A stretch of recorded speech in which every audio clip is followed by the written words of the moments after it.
So ito ng tutorial guys kung paano natin ginawa. So let's go! First clip mga ka-idol, mag-video lang po tayo ng ganyan, no?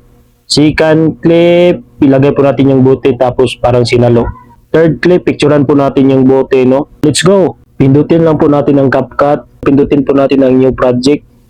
Tapos hanapin po natin yung video natin na ginawa po natin kanina, no? So ito po mga ka-idol, pindutin po natin yan. Tapos add one mo lang sa baba. So dito mga ka-idol sa kanyang tool sa baba, no, hanapin po natin dito ang aspect ratio. Kasi pang reels man yan po mga ka-idol, pindutin lang po natin yan. Tapos pindutin lang po ninyo ang 9:16. Tapos check sa gilid. So dito mga ka-idol, kailangan po natin maglinis, no? Si bura po natin yung ang hindi po natin kailangan dito. So bante lang tayo ng konti mga ka-idol. Si maglinis man po tayo sa pagganyan na po ang kanyang kamay sa ating karakter mga ka-idol. Split na po natin. Tusukin po natin yan yung min clip natin. Tapos lumabas po yung split. Okay, so pindutin na po natin yung split. Tapos itong nauna mga ka-idol, pindutin na po natin yan. Kapag naka-highlights yan, pindutin po natin ang delete. Tapos abanti lang po tayo, no? Ng konti mga ka-idol. Dito mga ka-idol, split lang po tayo dito, no? Tusukin natin ulit yung min clip natin, lumabas po yung split, pindutin na po natin yan. Tapos abanti tayo mga ka-idol. Abanti tayo, no? Kasi linisin man natin yan. So dito, kailangan po natin ng timing mga ka-idol, no? So pag ganyan ang kamay niya mga ka-idol, parang sinalo na, pindutin po natin yung split kasi naka-highlight po yung min clip natin, no? Tapos itong sa gitna, pindutin po natin yan, tapos delete. Try natin i-play ito mga ka-idol, no? Oh, so ganyan na po ang kalabasan mga ka-idol. Pero hindi pa tayo tapos mga ka-idol kasi mag-add man tayo dito mga ka-idol, no? So ilagay po natin yung white line dito mga ka-idol, no? Sa gitna mga ka-idol dyan. Tapos hanapin po natin yung overlay dito mga ka-idol. Tapos add overlay. Dito tayo sa photos mga ka-idol kasi may pinicture man tayo kanina, no? So ito po yung third clip natin mga ka-idol. Pindutin na po natin yan. Pag naka-highlights, pindutin ang add sa baba mga ka-idol. So dito mga ka-idol, napansin niyo, no, na mayroon po yung itim. Kailangan po natin i-resize mga ka-idol, no? Tanggalin po natin yan. So habang naka-highlight po ito mga ka-idol, hanapin lang po natin yung transform po dito mga ka-idol, no? So ito po, pindutin na po natin yung transform. Tapos pindutin natin ang resize mga ka-idol. So ganyan lang po pag resize mga ka-idol, no? Sobrang dali lang po, no? So ganyan lang. Tapos na po natin ma-resize mga ka-idol, pindutin po natin ang check sa ibabaw mga ka-idol. Okay, so ito na mga ka-idol, no? Habang naka-highlight pa ito mga ka-idol, pindutin po natin yung arrow sa gilid. Tapos hanapin po natin yung dito yung remove BG mga ka-idol. So nasaan naman yun? So, ito po mga ka-idol, pindutin nyo lang po ito. Kung naka-picture lang po kayo dito mga ka-idol, yung napicturean nyo lang po ba yung butin, hindi po nalagay nyo sa green na tila, pwede po ninyo custom removal po yan.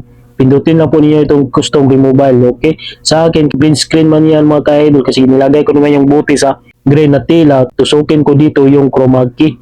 So yan po, tapos i-adjust lang po natin yan ganyan mga ka-idol, no? Tapos check lang po natin yan. Napansin nyo mga ka-idol, no? Mayroon pang green na tira mga ka-idol. May gagawin tayo dyan mga ka-idol para mawala po yung green na tira, no?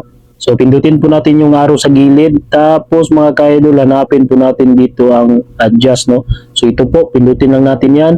Tapos abanti tayo mga ka-idol, no? Abanti tayo.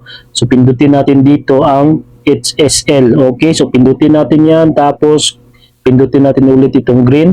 Tapos itong saturation, ilagay po natin dyan. Okay, so tapos check lang po natin. Check lang din ulit. Okay. So dito mga ka-idol, kailangan po natin ng timing, no? Kasi resize po natin yan sa kanyang hinahawakan mga ka-idol, no? Palitin na po natin yung buti mga ka-idol. So tapos itapat na po natin dyan. Pansin nyo mga ka-idol, kapag mahirapan kayo mga ka-idol na ipantayan mga ka-idol, hanapin na po niyo dito sa baba habang naka-highlight yan, yung overlay natin, hanapin po natin yung basic, okay?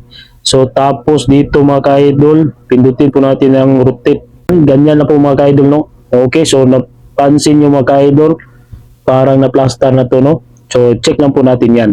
So dito mga ka-idol, abanti lang tayo dito mga ka-idol, abanti lang konti, no? Tapos dito mga ka-idol, dyan sa white line na yan mga ka-idol, mag-split tayo, no? Pindutin po natin yung naka-overlay natin. Tapos pindutin ng split. So itong sobra mga ka-idol, i-delete na po natin yan kasi hindi na po kailangan, no? So bulikato lang natin ng konti mga ka-idol kasi maglagay po tayo dito ng secret weapon po, no? So okay. So dito mga ka-idol, pindutin na po natin itong plus diamond. Yan po. So automatic po yan. Mayroon pong red nakalagay dito, no? So abante tayo mga ka-idol. Dito mga ka-idol, itago lang po natin yung buti mga ka-idol, no? Hawakan lang po nyo itong square na yan tapos itago sa dilim. Ganyan lang po. Tapos balik lang po natin yung posisyon mga ka-idol. Okay, so try natin i-play ito mga ka-idol, ha. So hasting mga ka-idol, no? So okay na, tapos na tayo mga ka-idol. Sa sound effect mga ka-idol, kayo na po ang bahala, no? So pindutin na po natin yung tinitipi sa babaw mga ka-idol, no? Tapos dito sa code rate, lagay po natin sa high. Okay, so pwede na natin i-export to. Paki-share na lang to mga idol para makatulong tayo sa walang maisip na content. Salamat.